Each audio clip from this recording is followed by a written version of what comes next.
ಉಲ್ಲಂಘನೆ ಮಾಡಿದ್ದಾರೆ. ಯಾವ ನಿಯಮ ಉಲ್ಲಂಘನೆ ಮಾಡಿದ್ದಾರೆ?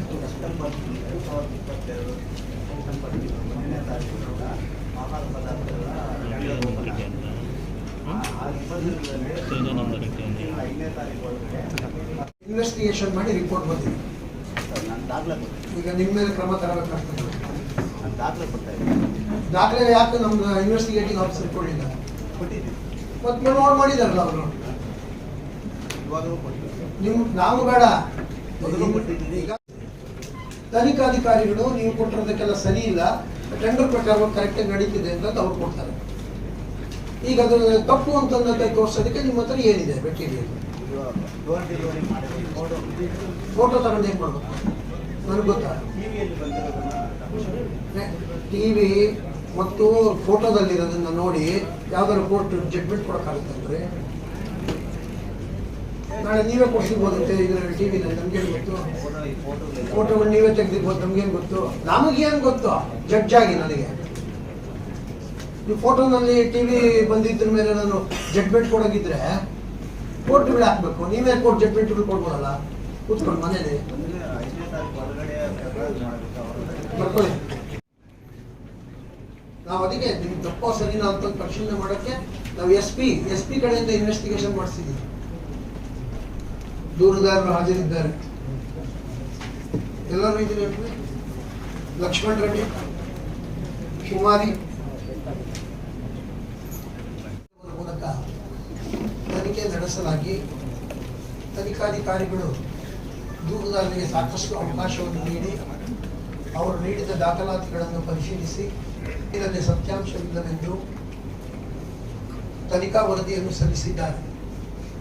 ತನಿಖಾ ವರದಿಯಲ್ಲಿ ಬಂದಿದೆಯಾ ಇರುವ ವಿಷಯಗಳನ್ನು ತಿರಸ್ಕರಿಸಲು ಅಥವಾ ನಿರಾಕರಿಸಲು ಯಾವುದೇ ಪುಷ್ಟಿಕರವಾದ ಸಾಕ್ಷ್ಯಾಧಾರಗಳು ಇರುವುದಿಲ್ಲ. ದೂರಿನ ವಿಚಾರವಾಗಿ ದೂರದರ್ಶನ ಖಾಸಗಿ ದೃಶ್ಯ ಮಾಧ್ಯಮಗಳಲ್ಲಿ ಮತ್ತು ಛಾಯಾಚಿತ್ರಗಳಲ್ಲಿ ವರದಿಯಾಗಿದೆ ಎಂದು ನುಡಿಯುತ್ತಾರೆ. ಅವುಗಳ ಆಧಾರದ ಮೇಲೆ ಯಾವುದೇ ತೀರ್ಪನ್ನು ನೀಡಲು ಅವಕಾಶವಿರುವುದಿಲ್ಲ. ಸೂಕ್ತ ದಾಖಲಾತಿಗಳು ಯಾವುದೇ ಒದಗಿಸದ ಕಾರಣ ತನಿಖಾಧಿಕಾರಿಗಳ ವರದಿಯನ್ನು ತಿರಸ್ಕರಿಸಲು ಅವಕಾಶವಿಲ್ಲದ ಕಾರಣ ಪ್ರಕರಣವನ್ನು ಈ ಹಂತದಲ್ಲಿ ಮುಕ್ತಾಯಗೊಳಿಸಲು ಆದೇಶಿಸಲಾಯಿತು. ಸರಿಯಮ್ಮ, ಅವಾಗಿಂದ ಮಾಡ್ತಾ ಇದ್ದೀರಾ? ಮ್ಯಾನ್ಯುಯಲ್ನಲ್ಲಿ ಸ್ಟೂಡೆಂಟ್ಸ್ ಯಾರ್ಯಾರು ಪ್ರೆಸೆಂಟ್ ಇದ್ರೆ ಅವ್ರು ಸೈನ್ ತಗೋಬೇಕಮ್ಮ, ತಗೋಬೇಕು ಬಂದಿದ್ದಾರೆ ಅಂತ.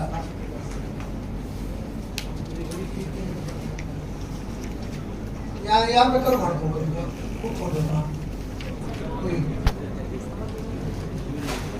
ಕೋವಿಡ್ನಲ್ಲಿ ವಿನಾಯಿತಿ ಕೊಟ್ಟಿದ್ರು ಅಂತ ಹೇಳ್ತಾರೆ ನೋಡಿ.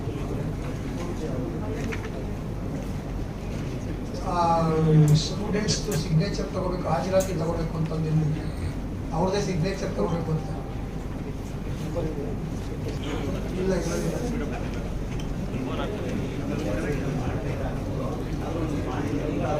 ಅದು ಎಕ್ಸೆಪ್ಷನ್ ಕೊಟ್ಟರಲ್ಲ, ಕೊಟ್ಟಮೇಲೆ ಇದರಿಂದ ಲೆಕ್ಕ 25ರಿಂದ ಲೆಕ್ಕ ಮಾಡಿಲ್ಲ ಅಂತ ಅವರೇ ಒಪ್ಕೊಂಡ್ಬಿಟ್ಟಿದ್ದಾರೆ. ಅವಾಗಲೇ ನೀವು ಮಾಡಿಲ್ಲ, ಅದಕ್ಕೋಸ್ಕರ ಇನ್ನು ಮುಂದೆ ಈ ಥರ ಮಾಡಿ ಅಂತ ಕೊಟ್ಟಿಲ್ಲ. ಅವರು ಯಾವತ್ತು ಕೊಟ್ಟಿದ್ದಾರೆ ಅವತ್ತು ಇರಲಿಲ್ಲ, ಮಾಡಿಲ್ಲ. ಇವತ್ತು ಆರ್ಡರ್ ಮಾಡಿದ್ದಾರೆ, ಅವತ್ತಿಂದ ಮಾಡ್ತಾ ಇದ್ದೀವಿ.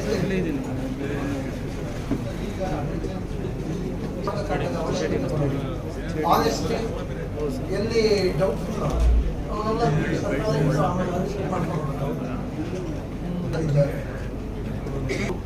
ಹಾಜರಿದ್ದಾರೆ.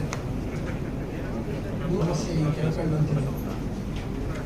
ವಿಚಾರಣಾ ಕಾಲಕ್ಕೆ ದೂರುದಾರರು 2024ರ ಸಮಾಜ ಕಲ್ಯಾಣ ಇಲಾಖೆ ಆಯುಕ್ತರ ಒಂದು ಸುತ್ತೋಲೆಯನ್ನು ಜಾರಿಗೊಳಿಸಿದ್ದು, ನಿಲಯದ ವಿದ್ಯಾರ್ಥಿನಿಯರ ಎಲ್ಲ ವಿದ್ಯಾರ್ಥಿಗಳು ಪ್ರತಿದಿನ ಬಯೋಮೆಟ್ರಿಕ್ ಹಾಜರಾತಿ ಒಳಪಡಿಸದೇ ಇದ್ದಲ್ಲಿ ಸಂಬಂಧಪಟ್ಟ ನಿಲಯದ ಸೀನಿಯರ್ ವಾರ್ಡನ್, ಅಡಿಗೆಯವರು ಇವರನ್ನು ಹೊಣೆ ಮಾಡಲಾಗುತ್ತದೆಂದು ನಿರ್ದೇಶನ ನೀಡಲಾಗಿದೆ. ಆದರೆ ಆ ಸಮಯದಲ್ಲಿ ಬಯೋಮೆಟ್ರಿಕ್ ಸರ್ಕಾರಿ ಆದೇಶವು ಯಾವುದೂ ಇರುವುದು ಕಂಡುಬರುತ್ತಿಲ್ಲ. ಎದುರುದಾರರು ಹಾಜರುಪಡಿಸಿದ ಸರ್ಕಾರದ ಆದೇಶದ ಸಂಖ್ಯೆ ಸ.ಕ.ಇ. 37 ಪ.ಕ.ವಿ. 2025 10/1/2025 ಆದೇಶವನ್ನು ಗಮನಿಸಲಾಗಿ ದಿನಾಂಕ 10/1/2025 ಜಾರಿಗೆ ಬರುವಂತೆ ಬಯೋಮೆಟ್ರಿಕ್ ಹಾಜರಾತಿ ತಂತ್ರಾಂಶದಲ್ಲಿ ಎಲ್ಲ ವಿದ್ಯಾರ್ಥಿಗಳಿಂದ ಆ ದಿನದ ಹಾಜರಾತಿಯನ್ನು ಅಂದೇ ಪಡೆಯಲು ಸೂಚಿಸಿದೆ. ಬಯೋಮೆಟ್ರಿಕ್ ಆದೇಶವನ್ನು ಹೊರಡಿಸುವ ಮೊದಲು ಕೆಲವೊಂದು ವಿಷಯಗಳನ್ನು ಪರಿಗಣನೆ ಮಾಡಿರುವುದನ್ನು ಗಮನಿಸಿದರೆ ಅಲ್ಲಿವರೆಗೆ ಆಗಿದ್ದ ನ್ಯೂನತೆಗಳನ್ನು ಸರ್ಕಾರವು ಗಮನಿಸಿ ಆನಂತರ ಆದೇಶವನ್ನು ಹೊರಡಿಸಿರುವುದು ಕಂಡುಬರುತ್ತದೆ. ಮೇಲ್ಕಂಡ ಕಾರಣದಿಂದ ದೂರು ನೀಡುವ ಸಂದರ್ಭದಲ್ಲಿ ಬಯೋಮೆಟ್ರಿಕ್ ಹಾಜರಾತಿಯು ಸರ್ಕಾರದ ಆದೇಶದ ಪ್ರಕಾರ ಮಾಡಬೇಕಾಗಿಲ್ಲದ ಕಾರಣ ಸುತ್ತೋಲೆಯ ಆಧಾರದ ಮೇಲೆ ಕರ್ತವ್ಯ ಲೋಪವಾಗಿದೆ ಎಂದು ಪರಿಗಣಿಸಲು ಸಾಧ್ಯವಿರುವುದಿಲ್ಲ. ಮೇಲ್ಕಂಡ ಕಾರಣದಿಂದ ಇನ್ನು ಮುಂದೆ ಪ್ರಕರಣದಲ್ಲಿ ಯಾವುದೇ ಕಾರಣಕ್ಕೂ ಸಹ ಸರ್ಕಾರಿ ಸುತ್ತೋಲೆಯನ್ನು ಉಲ್ಲಂಘಿಸದೆ ಕರ್ತವ್ಯ ನಿರ್ವಹಿಸುವಂತೆ ಎದುರುದಾರರಿಗೆ ನಿರ್ದೇಶನ ನೀಡಿ ಪ್ರಕರಣವನ್ನು ಮುಕ್ತಾಯಗೊಳಿಸಲಾಯಿತು.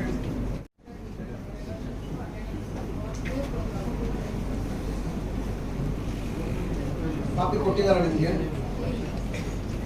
ಎಲ್ಲ ಕಾಪಿ ಕೊಟ್ಟಿದ್ದಾರ?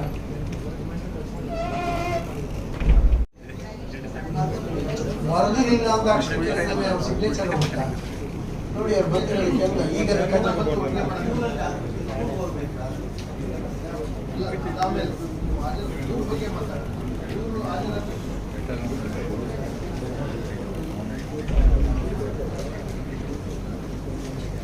ಪ್ರತ್ಯುತ್ತರ ಕೊಟ್ಟಿದ್ದೀರಾ?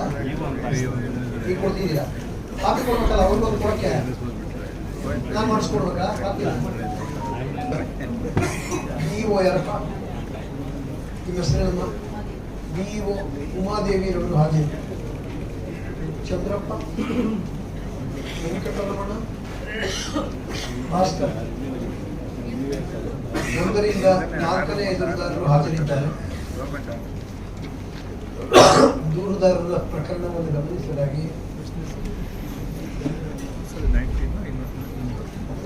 4ನೇ ಎದುರುದಾರರು ಕರ್ತವ್ಯಕ್ಕೆ ಹಾಜರಾಗದಿದ್ದರೂ ಸಹ ದಾಖಲೆ ಸೃಷ್ಟಿಸಿಕೊಂಡು ಸರ್ಕಾರಕ್ಕೆ ವಂಚನೆ ಮಾಡಿದ್ದಾರೆ ಎಂದು ಆರೋಪಿಸಿರುತ್ತಾರೆ. ಈ ಬಗ್ಗೆ ಸಾಕಷ್ಟು ದಾಖಲಾತಿಗಳನ್ನು ತಮ್ಮ ವರದಿಯನ್ನು ಸಲ್ಲಿಸಿದ್ದು ಅದಕ್ಕೆ ಈ ದಿನ ದೂರುದಾರರು ಪ್ರತ್ಯುತ್ತರ ಸಲ್ಲಿಸಿದ್ದಾರೆ. ಸದರಿ ಪ್ರತ್ಯುತ್ತರದ ನಂತರ ಮುಂದಿನ ಪ್ರಕ್ರಿಯೆ ತೆಗೆದುಕೊಳ್ಳಬೇಕಾದ ಪ್ರಕ್ರಿಯೆ ಬಗ್ಗೆ ಟಿಪ್ಪಣಿ ತಯಾರಿಸಲು ಆದೇಶಿಸಿ ಪ್ರಕರಣವನ್ನು ನಿಗದಿತ ದಿನಾಂಕಕ್ಕೆ ಮುಂದೂಡಲಾಯಿತು.